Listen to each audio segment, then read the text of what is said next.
The man sensed the apocalypse was coming, so he decided to spend every last cent he had. The problem was he didn't have much money to begin with, so he immediately mortgaged his only luxury home to the bank, then, without the loan shark company knowing, mortgaged the same house to them as well, successfully borrowing $9 million. The loan shark company laid out the severe consequences of not repaying on time, but the man wasn't afraid at all. He knew the apocalypse would hit soon, and he'd never have to pay the money back. He had a top security company build him a safe room for $8 million but only paid a $1 million deposit. The security company gave him 3 months to pay the rest. The man could barely keep from laughing, because only he knew the apocalypse would arrive within a month, and he'd never have to pay the remaining balance. As a reborn man, he also had an unlimited storage space that kept things fresh. Then the man left his house and drove to the Walmart warehouse. This massive warehouse, covering over 1 million square feet, was packed with enormous amounts of supplies. The more he saw, the more excited he got. As the warehouse manager for the supermarket, he knew the exact location of every camera and could, at any moment, sweep all the supplies into his storage space. But he wasn't in a hurry. When he ran into coworkers he normally couldn't stand, he simply ignored them.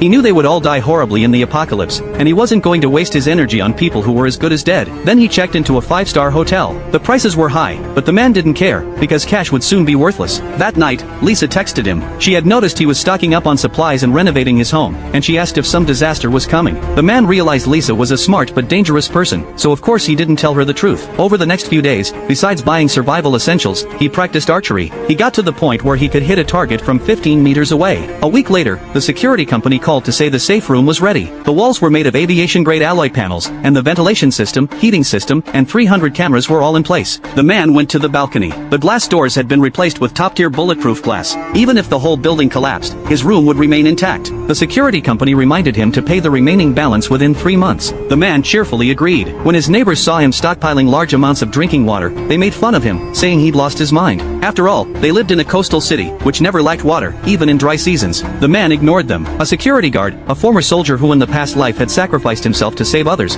kindly walked over and asked if the man needed any help. The man decided to hint about the apocalypse. He subtly mentioned that this winter would be extremely cold and suggested the guard stock up on food and water. 3 days before the apocalypse, the man finally made his move on the Walmart warehouse. He went to work as usual and slipped sleeping pills into the company's tea. Soon, all the security staff were fast asleep. The man went to the security room, disabled every camera, and with a thought, opened his storage space, sucking in tens of thousands of tons of supplies. Food, water, all kinds of tools. It took him a full 2 hours. Staring at the empty warehouse, he felt deeply satisfied. Then he destroyed the evidence, laid his head on his desk, and pretended to be asleep. Soon, his co-workers woke up and realized the warehouse had been emptied. Moving that much supplies would have taken days with a fleet of large trucks, yet there were no vehicle tracks outside the warehouse. Clearly, someone inside was responsible. The man was interrogated all night, but with no evidence, he was let go. He was ordered not to leave the country, but he had never planned to anyway. With 2 days left before the extreme cold apocalypse, the news was flooded with stories of the bizarre Walmart warehouse